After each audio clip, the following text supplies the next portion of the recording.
kuwani waa xarumaha ay gantaalada ka soo ridaan xuutiyiinta ee dalka Yemen. Burburiyaashan maraakiibta iyo gujisyadanna waa kuwa bartilmaameedsanaya. qaar ka mid ah waxay ka yimaadeen Mareykanka halka qaar kalena ay ka soo shiraacdeen Ingiriiska. tan iyo markii kooxda xuutiyiintu ay bilaabeen weerarada ay ku qaadayaan dekedaha ganacsiga ee badda cas ayaa weerarada xigay ee Mareykanka iyo Ingiriiska waxa lagu beegsaday goobaha Yemen ee gantaalada laga soo riday. diyaaradaha qumaatiga u kaca maraakiibta wax burburiya iyo kuwa quusa ayaa duulaan qaaday sida ay sheegeen Washington iyo London waxa ay tirtireen in ka badan kala bar awoodda xuutiyiinta balse wax badan isma bedelin. Mareykanka oo ay weheliyaan Ingiriiska ayaa ku guuleystay inay qayb ahaan wiiqaan awoodda gantaalada ee xuutiyiinta. kooxduna waxay ka gaabsadeen inay duqeeyaan maraakiibta badda cas inkasta oo Mareykanka uu dib ugu aqoonsaday inay yihiin waxa uu ugu yeero kooxo argagixiso. wadamada Yurub waxay u direen 3 burburiye oo cusub si ay uga qayb qaataan duqeymaha ka dhanka ah kooxda ka talisa dhulka ballaaran ee ka tirsan Yemen walow kooxduna sii wado weeraradeeda. su'aalaha ugu muhiimsan ee soo baxaya ayaa xagee ayay ka yimaadeen gantaalada ay haystaan xuutiyiinta, maxay yihiin hubkooda iyo gantaalada ay kaga hortagayaan isbahaysiga reer galbeedka ee kooxda ka dhanka ah. halkan waxaan ka akhrisan karnaa qaar ka mid ah tafaasiisha cajiibka ah ee ku jirta warbixin ay soo saartay hay'adda sirdoonka ee Shiba, taas oo lagu xaqiijiyay in xuutiyiinta ay leeyihiin xarumo firfircoon oo gantaalada laga soo rido oo ku yaala badda cas iyo gacanka cadmeed. xarun kasta waxay leedahay baqaaro gantaalo oo ku meel gaar ah oo ku dhex jira dhul juqraafiyeed adag. marka laga soo tago baqaarada iyo marinada xeeladaysan oo ay xuutiyiinta isaga gudbin karaan gantaalada baqaarada ee istaraatiijiga ah ee Ib, Damar, Sanca, Amran, Sacda iyo Albayda. tani waa mid muujinaysa awoodda ciidamada Mareykanka iyo Ingiriiska inkasta oo ay arxan darrada duqeynta iyo saxnaanta weeraradooda ay uga hortagayaan gantaalada xuutiyiinta ee ku wajahan bartilmaameedka ay rabaan. marka la eego khariidada ay gacanta ku hayaan xuutiyiinta Yemen waxa la fahmi karaa in meelo badan oo ka mid ah dhulkan buuralayda ah iyo juqraafiga xeebaha ay ka kooban yihiin baqaaro istaraatiiji ah. si kastaba ha ahaatee meelaha ugu muhiimsan ee ka kooban xarumaha kaydinta ayaa wali ah silsilada dhexe ee buuralayda oo ka bilaabma Sacda ilaa Amran, Sanca, Damar iyo Ib, kuwaas oo ka kooban baqaaro istaraatiiji ah halka gobolada ay dib ugu noqdaan ee xeebta sida Xajja, Al-Mahwid iyo Al-Rayma ay yihiin xarumo lagu yagleelo baqaarada tacticada ee gantaalada. marka laga hadlayo deegaanada xeebta ee Xajja iyo Al-Hudayda marka laga soo tago buuralayda sare waa xarumo gantaalada laga rido. ogaanshaha juqraafiga ridista iyo kaydinta gantaalada Yemen macnaheedu ma aha inay fududahay in la duqeeyo, hoos loo dhigo ama waxyeelo loo geysto dhulkaasi, gaar ahaan halkan oo ah meesha ugu horeysa ee ah xaruntii ugu horeysay ee gantaalada ee ku taal badda cas galbeed iyo waqooyiba.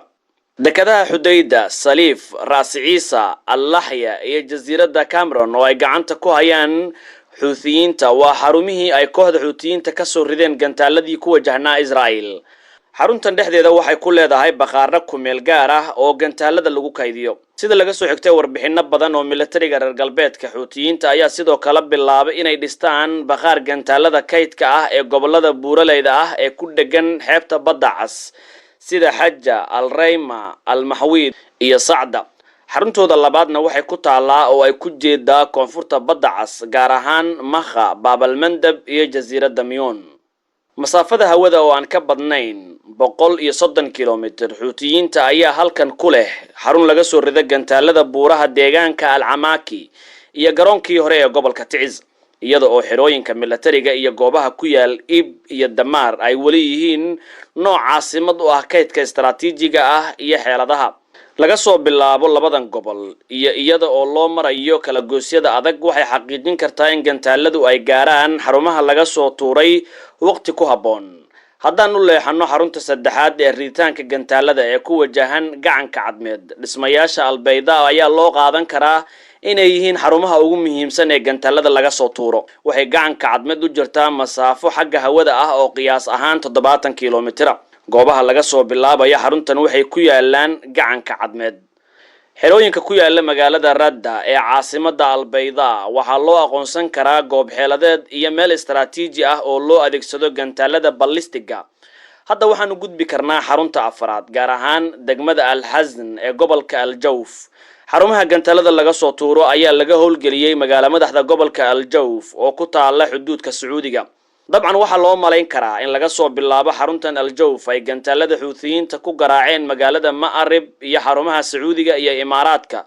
sidoo kale Xuutiyiintu waxay isku dayeen inay beegsadaan dekada Al-Ilaat ee Israa'iil inkastoo masaafo dheer oo kor u dhaafaysa 1 kiiloomitir ay u jirto.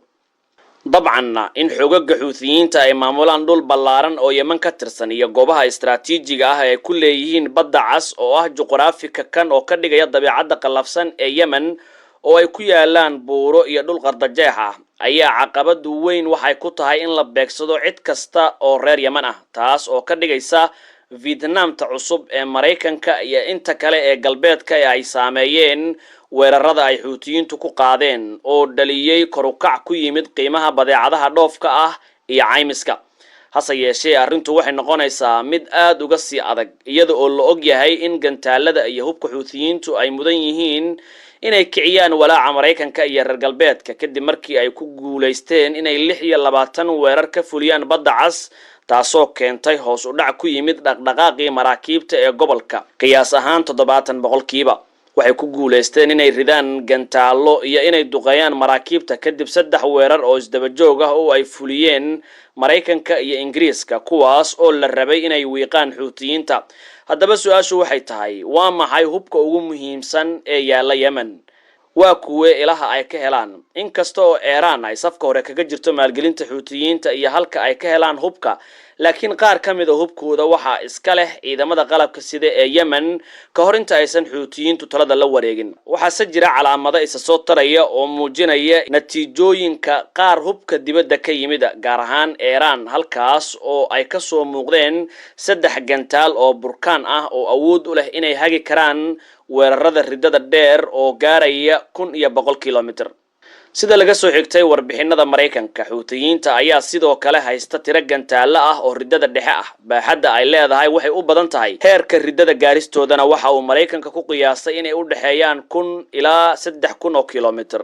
dhab ahaan kooxda Xuutiyiinta ee Yemen ayaa soo bandhigtay gantaalada ballistiga ah intii lagu guda jiray dhoolatus military oo ka dhacay magaalada Sanca. waxyaabaha ay soo bandhigeenna waxaa ka mid ah gantaalka ridada dheer ee Saciir, si loo cadeeyo in Iran aysan ahayn isha ugu weyn ee hubka ee Yemen iyo Xuutiyiinta. warbixin Mareykanka ah ayaa soo baxday taas oo xaqiijinaysa in Xuutiyiintu ay gantaal ballistic ah oo lid ku ah doomaha iyo maraakiibtuba ku garaaceen markab xamuul oo uu Ingiriisku leeyahay. waa nooc ka mid ah hubka ay isticmaalaan ciidamada Shiinaha oo kaliya.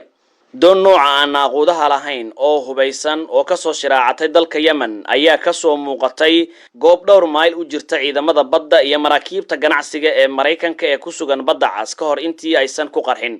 waa markii ugu horeysay oo Xuutiyiintu adeegsadeen gaadiid badeed aan lahayn kabtan, taasoo tilmaamaysa inay ka mid tahay hubka cusub.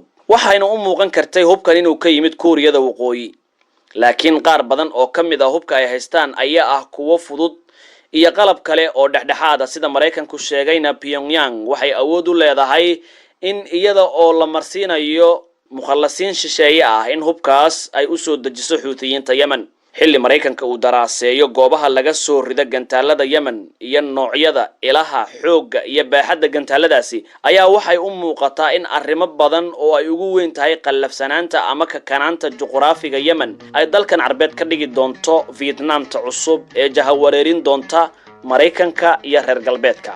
waa Abubakar Maxamed oo idin leh la socodkiina ayaad ku mahadsantihiin. ha moogaanina inaad nagu soo biirtaan, talana ku biirisaan Tifaftir Media. inta aan dib u kulmayno, nabad iyo warsan.